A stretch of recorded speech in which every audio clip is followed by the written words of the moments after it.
fokusnya saya sepakat ingin sampaikan Pak Bambang, kuncinya adalah di SDM. Arep apike kados menapa potensi ketika itu tidak ada sing garap, ya hanya sebatas cerita. Pertemuan malam ini 1 tahun, 2 tahun, 5 tahun, nanti ujung-ujungnya akan sama saja. Karena hanya keberanian untuk mencoba. Tadi sudah disampaikan sama moderator bahwa potensi itu sudah dipetakan dan sudah disepakati. Identifikasi potensinya sudah dilakukan, prioritasnya mau dilakukan. Tapi ini bener wacana apa hanya wacana saja? Artinya apakah itu mau dilakukan apa enggak? Kami Nyun Sewu di Ngelanggeran kami berproses sampai saat ini Bapak Ibu semuanya, itu usia kami sudah 24 tahun. Nah, diomongke suka dan dukanya sebenarnya lebih banyak dukanya. Karena dinamika pengelolaan desa wisata itu sebenarnya pola konflik Bapak Ibu semuanya. Arep api apa yang ngopok gunungnya, kaline, potensine, tapi kuncinya adalah menggarap itu adalah orang-orangnya. Ketika di dalam pengelolaan di Pok Darwis sudah terbentuk, masa anggota Pok Darwis berapa? Misalnya sekarang 30 orang, 1 tahun berikutnya jadi wong 15, 1 tahun berikutnya, 2 tahun berikutnya, 3 tahun berikutnya jadi wong 5. Sing mlaku undangan ya kuwi, sing melu pelatihan ya kuwi, sing nganggepi tamu ya kuwi. Itu lumrah dan wajar, Pak. Itu ampun disesali. Jadi memang jenenge Pok Darwis kelompok sadar wisata. Tapi kalau kami di Ngelanggeran kelompok modar ya wis, Pak. Kami pernah stuck modar itu dari 2000 terus tahun 99 sampai 2007. 2007 sampai 2011 itu tantangan terberat kami. Kami butuh waktu 4 tahun. Yang jenengan lakukan saat ini itu sudah kami lakukan di tahun 2009 sampai 2011 dengan segala keterbatasan. Undang wong, undangannya wong 50, tekone wong 20, tekone wong 10. Itu hal yang lumrah dan biasa dengan dinamika yang ada di masyarakat.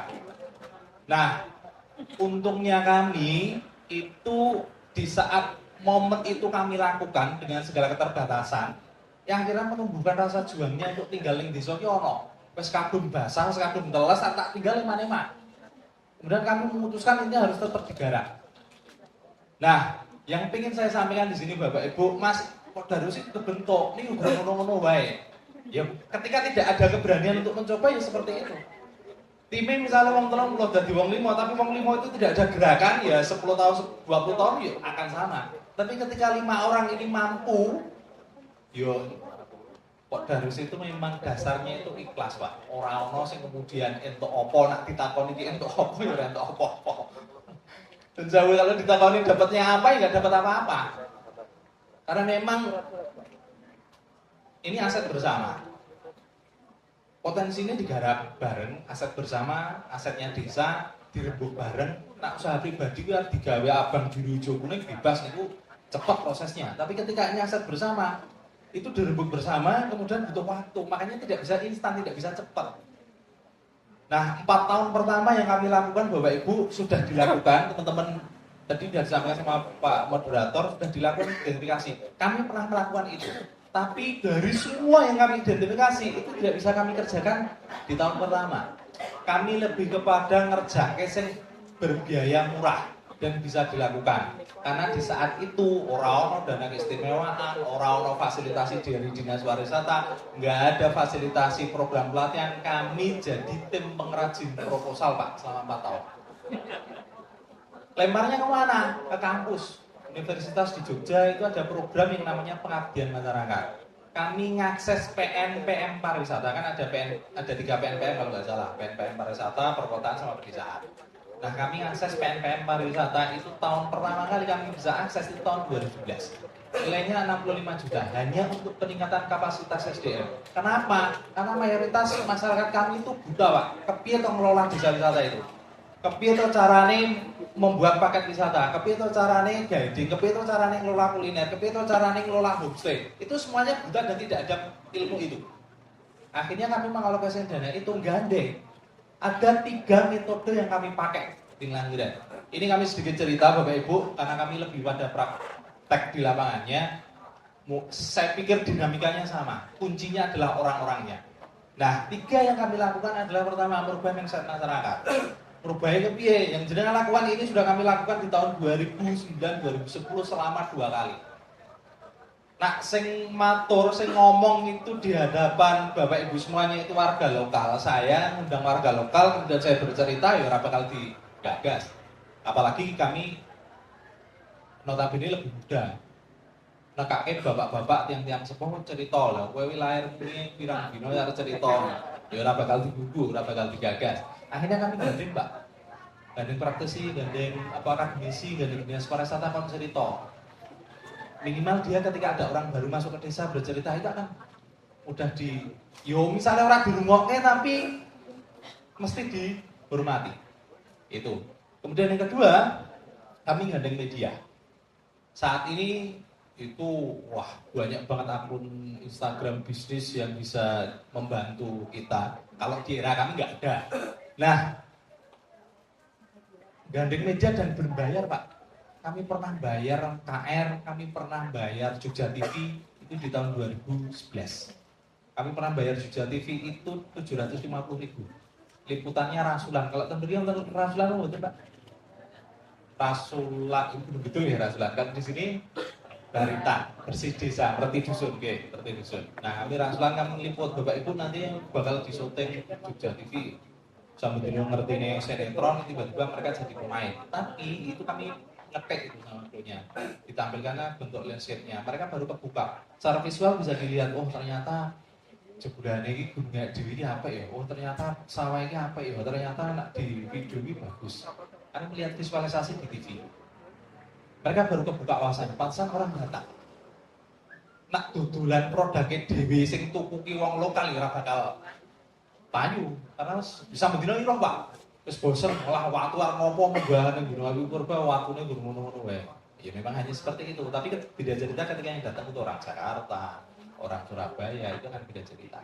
Nah, yang tiga, ini kami ngajak masyarakat kami itu menjadi wisatawan. Kadang kondodolan itu ora gelem ora payu karena mereka tidak merasakan sebagai wisatawan. Nah, metode yang kami pakai ini kami ngajak keluar. Dulu waktu itu ke Kembangaron, ke Petingsari untuk belajar. Tolong dilayani, karena persepsi masyarakat kami Bapak Ibu, wisata itu sifatnya praktis, teko, tuku tiket, main ke objek. Padahal konsepnya bukan begitu. Kalau tadi sudah konsepnya ini sudah eduwisata. Kalau eduwisata ini bukan hanya sebatas datang beli serat wanginya, tapi yang dijual adalah membuatnya serat alami. Iki bernilai, biasanya orang tawar-menawar kalau misalkan mereka membuat. Tapi kalau produk mesti tawar-menawar. Dengan bisa membandingkan tamu diajak ke showroom tuku produk ini serate alam ini sama tamu diajak gawe dari proses awal pemurahan dan sebagainya. Itu loyalitas untuk membeli produknya itu lebih tinggi yang mereka ngikutin proses. Karena sebenarnya yang dibeli itu adalah pengalaman. Nah, metode yang kami pakai untuk saat ini adalah wisatawan yang mendapatkan pengalaman keluar dari Ngajrek. Jadi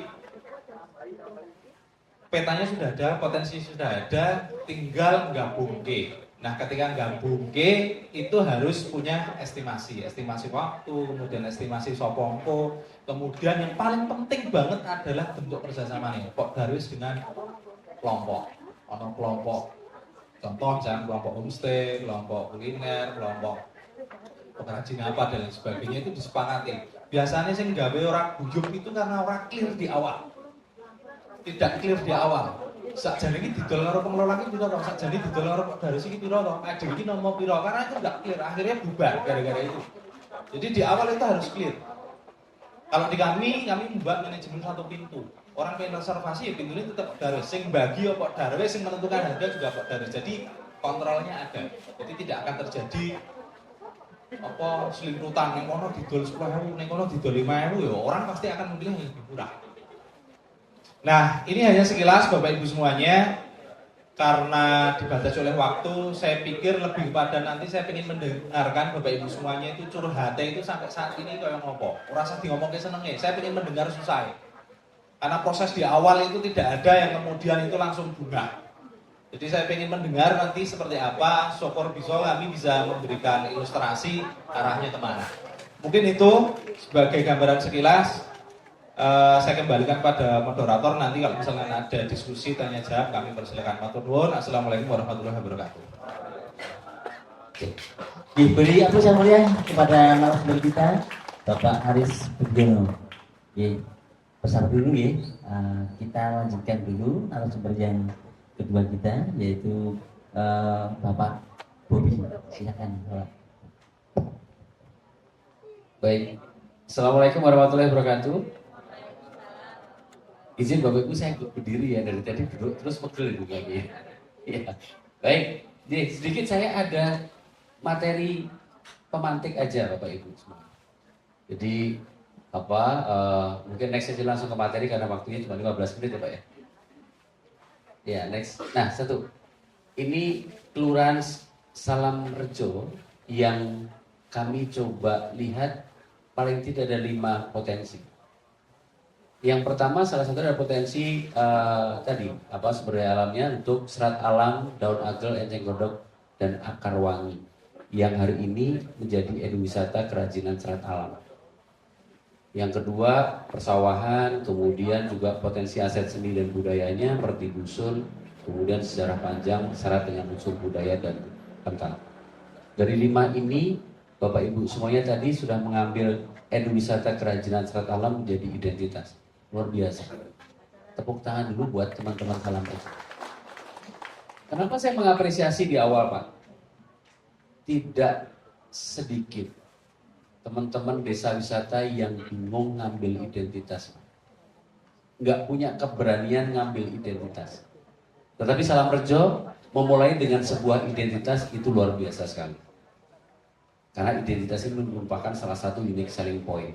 Nah, Bapak Ibu semuanya, saya akan sedikit juga menyampaikan kira-kira penyakitnya desa wisata itu apa.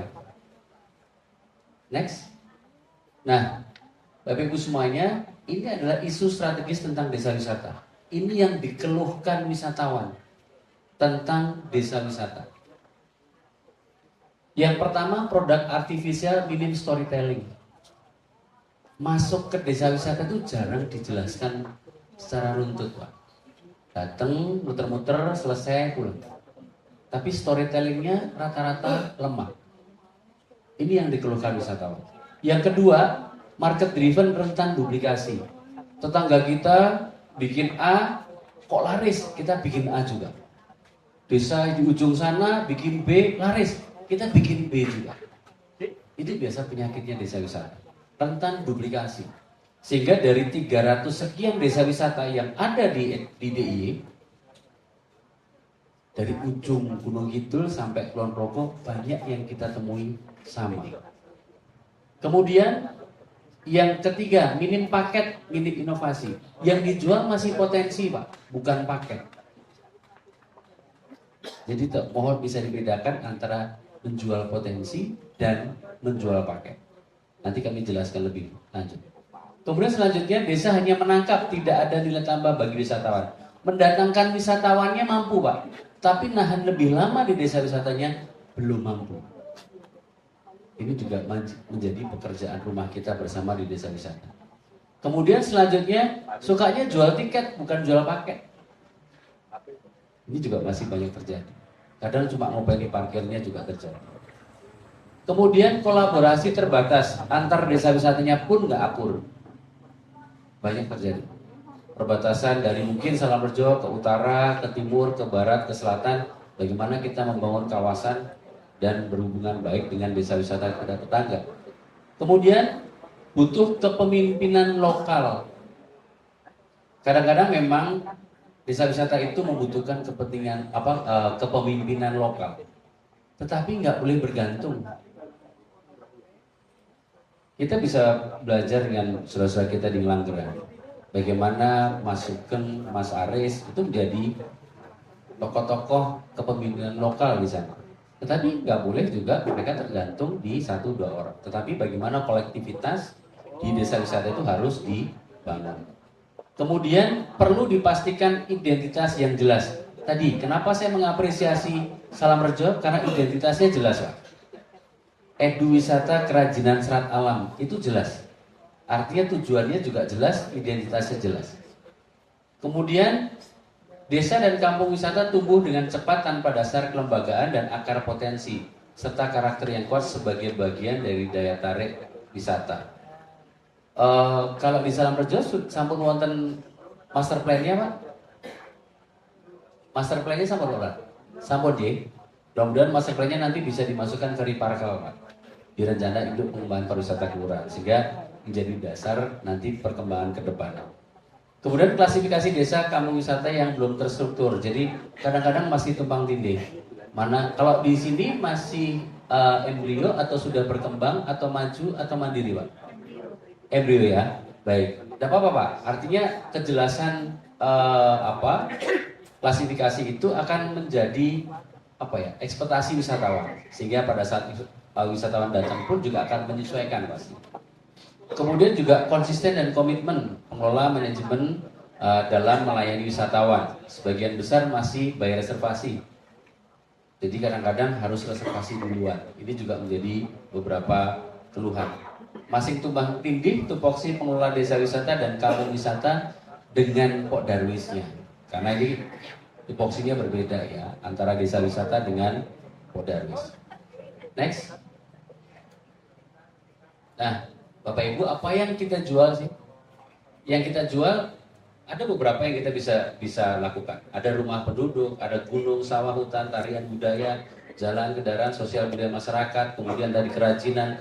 Itu menjadi bentuk layanan, ditambah dengan layanan akomodasi dan layanan atraksi menjadi sebuah paket. Satu yang perlu kita tegaskan di awal, mumpung masih embrio, Pak. Salam Rejo mau menjadi wisata desa atau desa wisata? Karena ini dua kata yang mirip tapi artinya berbeda. Salam Rejo mau menjadi wisata desa atau desa wisata? Ini menjadi pertanyaan yang harus dijawab, disepakati di awal, Bapak Ibu. Biar jalannya benar. Kira-kira mau wisata desa atau desa wisata? Itulah bedanya. Pada saat Bapak Ibu bersepakat Salam Rejo menjadi desa wisata, artinya harus mampu mengintegrasikan dari semua potensi yang ada. Saya berikan contoh, bisa turun, next turunnya, nggak banyak. Terus turun lagi. Nah, ini tadi Pak. Bagaimana desa wisata positioningnya? Di sini kita lihat bagaimana ada kepala desa, ada Pok Darwis, ada Bumdes kalau misalnya sudah ada. Kemudian turunnya bagaimana bisa mengintegrasikan dari 8 potensi ini, Pak. Ada tour package-nya, akomodasi atau homestay, ada destinasi, ada kuliner, ada event, ada experience learning atau outbound, ada transportasi lokal, ada kepemanduan. Ini yang desa wisata harus mampu integrasikan. Kalau ini tidak bisa mampu diintegrasikan, Pak, kembalinya ke wisata desa. Ini yang perlu disadari. Maka dari itu kenapa? Dan tidak akan pernah desa wisata ini berjalan baik manakala hubungan ke atasnya nggak baik, Pak. Kalau sekarang Pak Kepala Desa, Pak Lurah support penuh, 1 poin sudah jadi 1 keuntungan buat Salam Rejo. Kemudian bagaimana hubungannya dengan Pok Darwis ya? Seperti yang disampaikan Mas Aris, Pok Darwis itu kelembagaan yang tidak berurusan dengan uang. Yang berurusan dengan uangnya adalah pengelola desa wisatanya. Tapi bagaimana bisa hidup? Saling menghidupi. Karena yang Pok Darwisnya tidak berhubungan dengan uang. Tetapi kenapa Pok Darwis ini SK-nya Pak Bupati dan kedudukannya wajib di kelurahan? Artinya dalam 1 kelurahan hanya 1 Pok Darwis dan kantornya, sekretariatnya ada di kelurahan. Harapannya apa dari Pergub itu? Sebenarnya adalah bagaimana berinteraksi dan menjadi think tank-nya Pak Lurah nih dalam pengembangan kepariwisataan kelurahan. Kemudian kalau menjadi Bumdes, Bumdesnya pun bagaimana mampu bersinergi sehingga bisa saling menguatkan dengan desa wisatanya. Baik Bapak Ibu, bisa dinaikkan lagi tadi Bu. Nah, saya sedikit memberikan masukan Pak untuk langkah-langkah penting dalam memasarkan desa wisata ke depan. Yang pertama, identifikasi produk. Tadi Bapak Ibu sudah identifikasi produk, sehingga sampai nemu edukasi kerajinan serat alam tadi. Ini menjadi bagian yang sudah diidentifikasi. Sehingga apa yang bisa di something to see, something to do, dan something to do. Ada yang bisa dilihat, apa ada yang bisa dikerjakan dan bisa dibeli. Ini sudah ada di sini. Kemudian temukan unique selling point-nya. Tadi dari semua potensi yang ada di Salam Rejo, paling kuat adalah edukasi kerajinan serat alam. Di samping budayanya tadi, Pak Abang sampaikan wayang tenggol tadi. Tapi ini menjadi satu kekuatan di sini. Yang mungkin sedikit tidak dimiliki oleh desa wisata yang lain.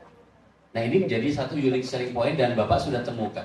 Kemudian tentukan target pasarnya, Pak. Ini yang penting. Kalau Bapak Ibu punya potensi ini, market mana yang mau, pasar mana yang mau. Saya punya sedikit cerita, Pak.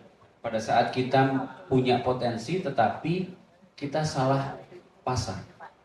Bapak Ibu tahu semuanya, kalau melihat matahari terbit di Borobudur Sunrise. Hampir semua wisatawan Eropa suka, Pak.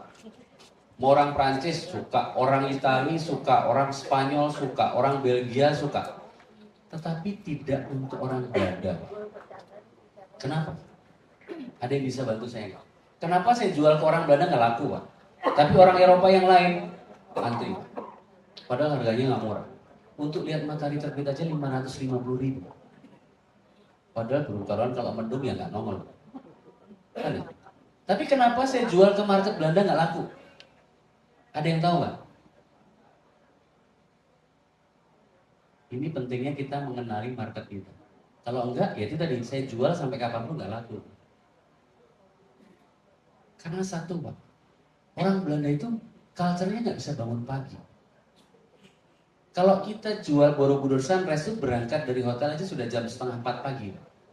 Orang Belanda nggak bisa bangun pagi. Sehingga kita jual ke mereka, nggak laku. Sama seperti halnya kalau Bapak Ibu handle tamu Malaysia ke sini misalnya. Bapak Ibu suguhi gudeg, sedikit pun nggak akan pernah disentuh oleh mereka. Karena apa? Karena mereka tidak terbiasa dengan yang manis-manis.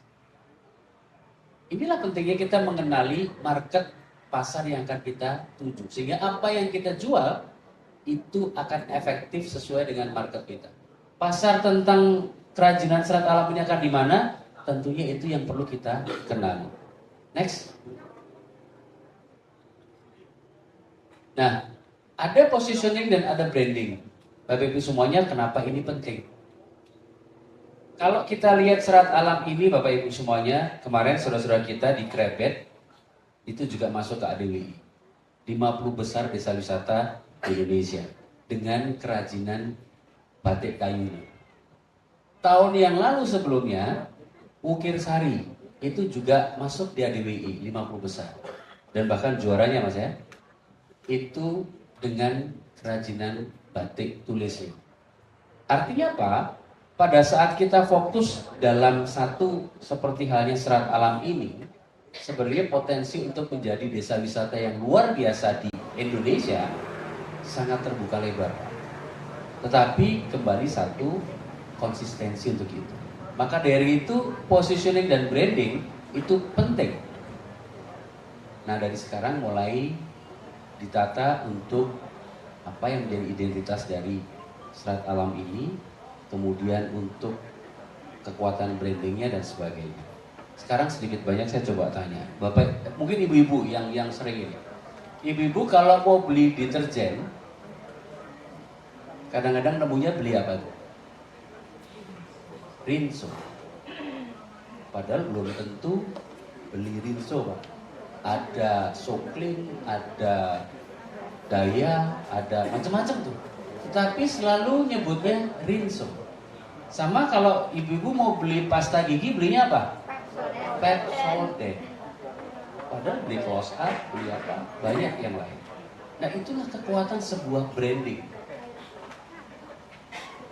Sekarang nggak usah begitu, saya kasih warna aja. Beli deterjen warnanya hijau. Belinya apa berarti? Rinso. Dari warna aja bisa, Pak. Saya berikan salah satu contoh lagi, Pak, yang lebih konkret, lebih real. Kalau ibu saya tutup matanya, saya naikin ke pesawat, saya bawa terbang ke Bali, Pak. baru turun di Ngurah Rai aja Pak, di airportnya, belum saya buka matanya, Bapak Ibu pasti akan tahu bahwa itu di Bali. Dari apanya? Gak usah dibuka nih. Begitu saya tuntun masuk itu, pasti tahu itu di Bali. Karena apa? Karena dupanya. Itu identitas Bali Pak. Itu baru dupa. Belum masuknya, gak usah dibuka, dengar dari suaranya. Udah tahu kalau itu di Bali. Karena musiknya ada di mana-mana. Bali sangat identik dengan musiknya.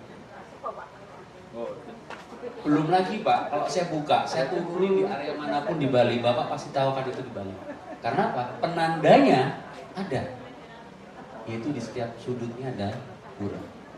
Itu yang kita Jogja nggak punya Pak. Ini yang menjadi satu keprihatinan kita bersama. Apa yang menjadi identitas kita? Itu perlu kita sepakati bersama. Bagaimana orang bisa merasa bahwa, oh ya, saya ini di Salamrejo nih. Apa yang akan dibentuk identitasnya Salamrejo? Karena ini penting. Buat apa? Buat identifikasi orang datang, makan merasa bahwa, oh ya, saya ada di Salamrejo. Dan ini DIY juga butuh untuk itu. Nah, kemudian juga kalau kita bicara tetapkan harga. Nah, Bapak Ibu semuanya, Pak Lurah, membuat sebuah harga itu ada rumusnya. Tidak asal galak gadung begitu, tetapi ada rumusnya. Bagaimana menghitung harga paket wisata? Itu ada rumusnya. Sehingga kita bisa dapat keuntungan yang benar, juga harganya tidak kemahalan, harganya juga tidak rugi. Itu ada rumusnya. Nanti bisa belajar bersama buat itu. Kemudian juga bangun jejaring pemasaran. Bagaimana bersinergi dengan semua networking, dan sekarang sudah diuntungkan dengan digital marketing. Bagaimana teman-teman Langgeran juga sudah melakukan itu akan memudahkan dan berbiaya rendah. Next.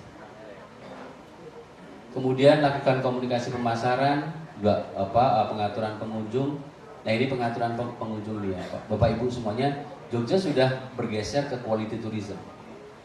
Saya juga sampaikan, 3-4 tahun ke depan Bapak Ibu sudah tidak akan menemui kunjungan keraton yang begitu masif. Keraton nggak buka lagi nanti dengan kunjungan yang mass tourism seperti sekarang. Keraton akan membuat beberapa paket yang itu deep experience, quality tourism. Perbandingannya kita kelola 10 orang sama aja kita kelola 150 orang. Ke depan kita akan mulai berpindah ke sana Pak. Bagaimana pariwisata kita lebih berkualitas. Udah gak zamannya lagi orang gerudukan banyak orang hanya tinggal sampah. Tetapi kunjungan yang memiliki kualitas kita ngukur dari spending money-nya. Berapa sih uang yang ditinggalkan? Itu kalau kita lihat kemarin. Begitu banyak orang naik ke Gunung Kidul. Saya tanya ke Mas Haris, berapa duit yang ditinggalkan di sana? Nggak sebanding dengan kunjungannya. Kemarin Bank Indonesia dan Bapeda juga negur kami Pak, pariwisata itu koyo berbekini orang rampung. Coba, tapi dibilangin berbekini orang rampung. Kenapa? Kunjungannya banyak, tapi impact ekonominya kecil Pak. Karena apa? Karena kita selalu bermain di mass tourism. Bayangkan mereka satu grup ada 10 bis berangkat pagi-pagi sekali, tapi bawa nasi box. Restoran tuku makan di restoran kita, kunjungannya juga nginggati retribusi gitu ya. Makanya nah jadi tinggal sampah, mereka balik lagi. Duitnya yang ditinggal berapa? Itulah yang terjadi di Jogja. Kayaknya uyu-uyuan, tapi duitnya kecil. Nah itu yang harus kita coba rubah. Sehingga carrying capacity ataupun pengaturan pengunjung itu juga kita lakukan. Next. Nah tadi kita sudah bahas ini. Next. Nah Bapak Ibu semuanya, untuk lingkup master plan yang saya sampaikan kawasan. Bagaimana nantinya Desa Wisata Salamrejo wajib mampu membangun komunikasi ke desa wisata perbatasan. Makanya di utara. Lanjut aja langsung ke profilnya IA. Lanjut aja. Lanjut. Lanjut. Baik, selamat malam. Assalamualaikum warahmatullahi wabarakatuh. Selamat malam, salam sehat dan salam sejahtera untuk kita semua, bapak-bapak dan ibu-ibu sekalian yang kami hormati. Sebagaimana kita ketahui bahwa YIA merupakan bandara kebanggaan ya dari kita semua, karena untuk satu-satunya saat ini bandara di Jawa Tengah dan Jogja yang internasional adalah YIA. Karena yang Semarang, kemudian Solo dan Adi Sucipto statusnya sudah domestik, kemudian untuk yang internasional adalah YIA Yogyakarta International Airport.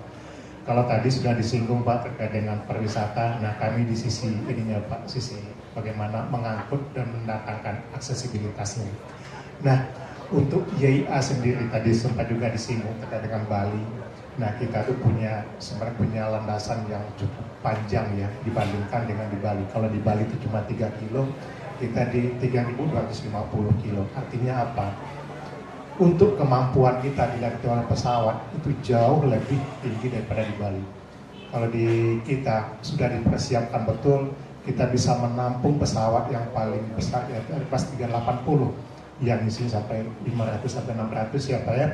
Nah, di Bali itu sudah berapa kali landing. Nah, di kita sebenarnya kita sudah siap untuk itu. Hanya saja izin Bapak yang mau masuk itu sampai saat ini yang kita belum masih belum Pak, masih belum ada yang masuk ke YIA. Hanya saja kita memang tidak putus asa. Kami dari Pak Ruli dan tim itu mencoba terus Pak, bagaimana mengkolaborasikan untuk bisa masuk ke YIA. Kita pernah mengadakan beberapa kali ini pertemuan dengan pihak dari ini station manajernya Australia. Kita coba bagaimana untuk menggrab pasar ke sana itu bisa masuk ke YIA. Ini saja memang berbagai pertimbangan aspek komersialnya untuk sampai saat ini kita masih belum bisa untuk mendatangkan. Jadi sisi fasilitasnya, fasilitas runway kita panjang. Kemudian kapasitas untuk terminal kita di YIA, kita kapasitasnya adalah 20 juta per tahun. Dibandingkan dengan Adi Sucipto, itu hanya sebesar 3 juta per tahun untuk kapasitasnya. Hanya saja untuk daya tampungnya yang saat ini sudah terisi baru sekitar 52% dari Adi Sucipto tahun 2018. Jadi Adi Sucipto itu dulu itu di angka 8,2 juta. Kemudian untuk saat ini kita di tahun 2023 kita 4,3 Pak. Masih 4,3. 2022 kemarin kita 2,9. Karena masih ada PPKM, nah sekarang kita sudah meningkat di angka 4,3. Dan mudah-mudahan nanti dengan membaiknya pariwisata bisa terus meningkat ya, untuk bisa naik dan turun di Bandara YIA. Nah, ini adalah fasilitas kita yang memang sudah dirancang ya untuk bisa didarat oleh Airbus 380 ya. Pesawat yang paling berat pun juga kita sudah siap untuk itu. Kemudian tadi juga sempat disinggung terkait dengan kargo. Kargo pun juga demikian Pak, kita punya terminal kargo cukup besar. Kapasitas terminal kargo kita untuk yang internasional itu 250 ton Pak, per hari kapasitasnya. Kemudian untuk yang itu internasional, domestiknya kita di angka 390. Artinya masih banyak. Nah, untuk saat ini kita rata-rata per hari kita hanya sekitar 30 ton, jadi masih banyak space-nya. Artinya ketika pariwisata ataupun nanti ada kerajinan yang terkait disampaikan di sini, ini wisata. Sebenarnya untuk peluang untuk masuk, apalagi nanti ada terminal transit ya Pak, transit untuk ini. Dan rencana juga akan dilewati lewat udara ya Pak. Nah ini salah satu nanti bisa kita kolaborasikan sehingga bisa nanti di YIA bisa kita kembangkan lagi Pak. Masih banyak potensi yang bisa kita lakukan di YIA. Lanjut Pak. Dilanjut. Nah, ini adalah aksesibilitas ya dari YIA ke beberapa tempat ya. Lanjut saja. Lanjut. Nah, ini yang kami sampaikan tadi terkait dengan pergerakan penumpang pesawat dan kargo. Untuk penumpang untuk pesawat di tahun 2022 kita hanya 21.000 pergerakan datang dan berangkat. Kemudian di tahun 2023 di 30.000 pergerakan atau berangkat. Kemudian untuk penumpang juga demikian 2,9. Rata-rata kenaikan 46%. Ya, masih jauh sebenarnya kapasitas terpasang di kita. Dilanjut. Nah, ini adalah profil penumpang yang coba kami capture. Jadi sebagian penumpang itu untuk tujuannya adalah sifatnya pribadi, personal. Kemudian yang kedua itu adalah memang traveling, ya, bepergian. Kemudian juga untuk pekerjaan kebanyakan swasta. Kemudian yang berikutnya adalah katanya swasta. Kemudian untuk ininya, untuk gendernya ya laki-laki dan perempuan, lebih banyak yang laki-laki. Kemudian untuk ke bandaranya kebanyakan menggunakan kendaraan pribadi. Nah, ini yang kami capture, ya, kami survei terkait dengan profil penumpang yang di YIA. Lanjut.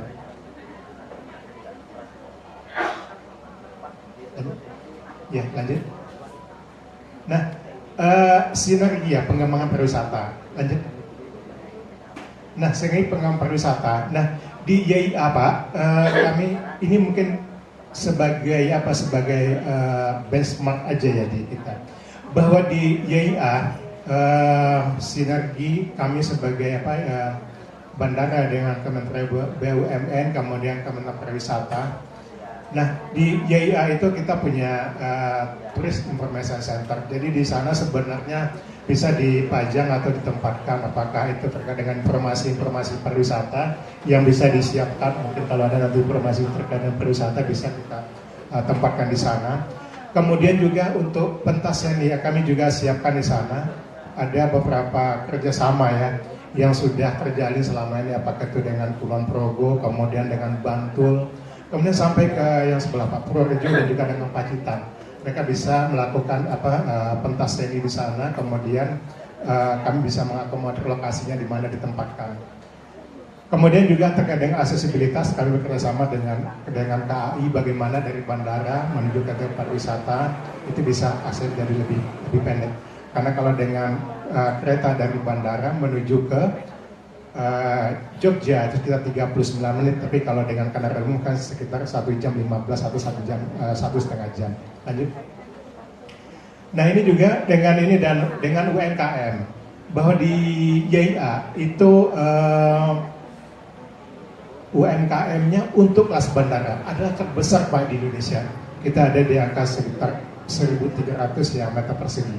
Itu yang ada di dalam, di terminal keberangkatan, di dalam ruang tunggu. Itu berbagai produk ada di sana yang dikerjasamakan dengan Dinas Koperasi dan UMKM, dikurasi di sana untuk ditempatkan barang apa saja yang bisa disajikan di sana. Kemudian yang kedua adalah dengan di kawasan Tugu Malioboro. Ini juga sama, ini juga ada UMKM-nya. Kami bekerjasama dengan Java Connection. Lanjut.